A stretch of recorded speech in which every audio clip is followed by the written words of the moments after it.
안녕하세요. 떼알지기입니다. 오늘부터는 토양식물 시스템 건강성 강화에 초점을 두고 말씀을 드리겠습니다. 오늘 두 캐릭터를 초대를 하였는데요. 한 캐릭터는 솥땅이, 한 캐릭터는 금땅이입니다. 제게 이제 두 명의 후원자가 있는데 우리 딸과 아들입니다. 그래서 딸이 엄마를 후원하면서 그려준 캐릭터 솥땅이, 그리고 금땅이는 이제 우리 아들이 그려준 캐릭터입니다. 이 솥땅이는 이제 먹는 거에 진심이죠. 그래서 좋은 농산물, 건강하면서도 맛있는 농산물을 생산하는 데 관심이 많고요. 금땅이는 이제 지구를 생각합니다. 특히 이제 기후변화로 위기에 처한 그 북극곰이라든지 이런 멸종 위기 동물을 구하고 싶어 하죠. 그래서 지구의 환경을 생각하는 금땅이. 그래서 이 건강한 먹거리와 그리고 지구의 환경, 이 두 가지를 모두 만족하는 그런 토양식물 시스템 건강성 강화에 관한 이야기를 드리도록 하겠습니다. 이 건강성 강화에는 크게 이제 세 가지 키워드가 있습니다. 연결이죠. 우리는 토양을 들여다봐야 됩니다. 토양의 속을 깊이 들여다보고 어제를 이해하고 또 오늘을 이해하고 또 앞으로의 건강한 것을 나아가기 위해서 어떻게 해야 될지 깊이 고민을 해야 됩니다. 그리고 이제 순환은 이제 물과 양분의 순환, 이런 것들은 이제 토양의 구조 속에서 일어나죠. 그죠? 그래서 토양의 어떤 구조적인 측면과 연결된 순환 강화 방법. 그리고 이제 균형은 이제 지나치지도 않고 과하지도 않고 부족하지도 않은 그런 토양의 특성, 그러니까 pH, 염농도, 양분, 생물상, 요런 것의 균형, 이렇게 균형을 찾아가는 방법. 이것이 이제 건강성을 이제 강화하는 방법이죠. 그죠? 그래서 일단 연결하여서 이해하고 진단한 다음에 순환과 균형을 통해서 건강성을 강화하자. 요런 것이 이제 기본이 되는 건강성 강화 이제 프로젝트를 시작하도록 하겠습니다.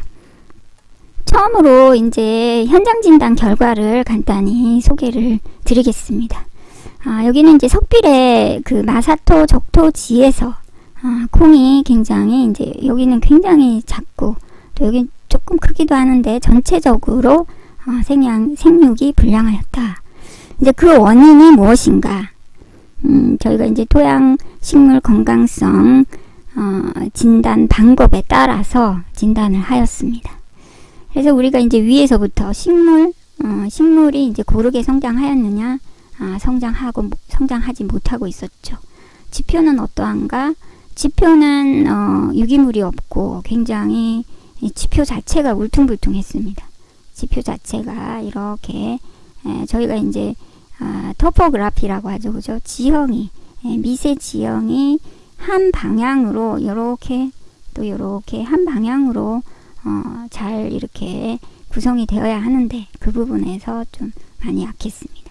그 아래로 근권은 어떠한가 봤더니 이제 뿌리가 한 10cm 조금 더 한 3cm 정도 그 정도까지밖에 크지 못했고요.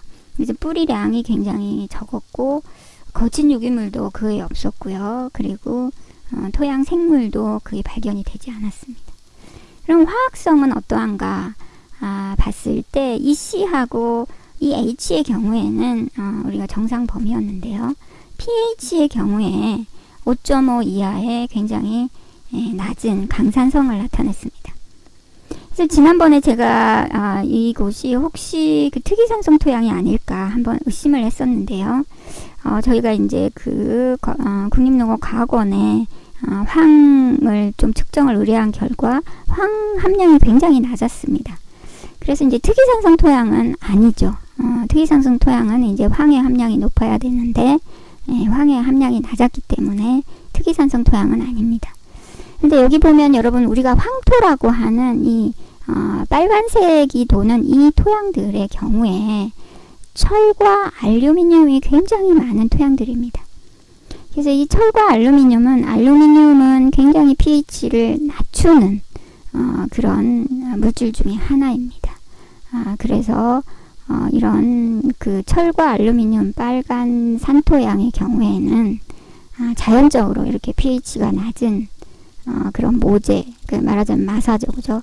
그런 모재가 많이 있을 수가 있다 라고 판단을 하였습니다. 그래서 이런 경우에는 이제 pH 교정이 필수적입니다. 그래서 제가 다음 유튜브에는 이제 pH 교정에 대한 말씀을 드리려고 합니다.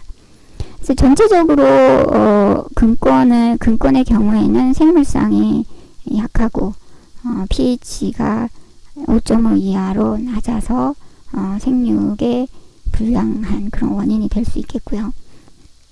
쟁기바닥층의 경우에는 용적밀도와 공기량은 굉장히 기준을 만족했습니다. 푸슬푸슬했죠. 이 적토한 토양이기 때문에 굉장히 이런 그 쟁기바닥층이 형성될 만큼 아직 기계 작업이라든지 이런 것들이 이루어지지 않은 그런 상태였습니다. 그럼에도 불구하고 이런 회색빛이 군데군데 나타났습니다. 이것은 푸슬푸슬한 토양인데 이제 적토가 되면서 공극이 제대로 연결이 되지 않고 그리고 이제 수평으로 이렇게 배수가 되려면 경사가 어느 정도 이렇게 일정하게 만들어져야 합니다. 특히 이제 배수로가 확보가 돼야 되는 거죠. 그래서 배수로가 확보가 되지 않았기 때문에 이런 배수가 잘 되지 않는, 그러니까 위에는 건조하고 밑에는 배수가 되지 않는 이런 현상이 나타나서 또 생육 불량이 원인이 되지 않았나 이렇게 판단을 할 수가 있었습니다. 그래서 이제 오늘 이 석불에 같은 경우에 우리나라에서 사실은 많이 발견이 됩니다. 석비례를 적토한 토양이요. 석비례를 적토한 여러 가지 원인이 있죠, 그죠? 이유 땅을 높이기 위해서 또는 이제 연작장애 문제 해결을 하기 위해서 논토양에 이제 여러 가지 밭작물을 재배하기 위해서 여러 가지 이유로 이제 석비례를 적토를 하여서 우리나라에서 이제 이런 토양이 발견이 되는데요. 이 적토한 토양은 자연 토양과 굉장히 다르다는 것을 우리가 분명하게 알고 있어야 합니다. 자, 여러분, 자연 토양은 표토, 심토, 모재로 구성이 됩니다. 표토는 생물이 있고요. 심토는 이런 깊은 뿌리, 깊게 뻗어가는 뿌리와 그리고 토양 생성 작용으로 형성된 그런 이제 점토의 집적층이라든지 그런 토양 생성 작용의 어떤 결과물들이 존재합니다. 그리고 모재가 있죠. 이 모재는 토양 생성 작용을 거치지 않았기 때문에 저희가 진정한 토양에는 포함하지 않습니다. 진토층에는 포함이 되지 않습니다. 진토층은 표토와 심토죠.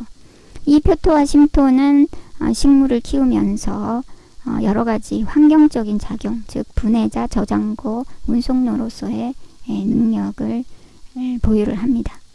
하지만 이 모재는 썩어가는 돌이라고 볼 수 있습니다.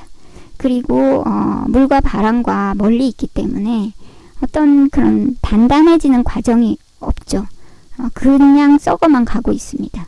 그렇기 때문에 우리가 석비례를 이렇게 만져보면 굉장히 푸석푸석하죠. 이제 마치 이제 썩어가는 사과가 썩으면서 이렇게 푸석푸석해지는 것처럼 이제 푸석푸석합니다. 이런 푸석푸석한 것들이 지표로 올라왔을 때는 물과 바람 그리고 기계 다짐에 굉장히 약합니다. 그래서 어떤 안정한 그런 식물의 배지로 굉장히 취약합니다.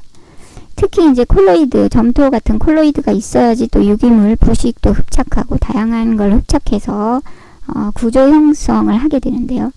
근데 이제 점토나 이런 것들이 거의 없기 때문에 구조 형성이 어렵고 완충력이 굉장히 낮습니다.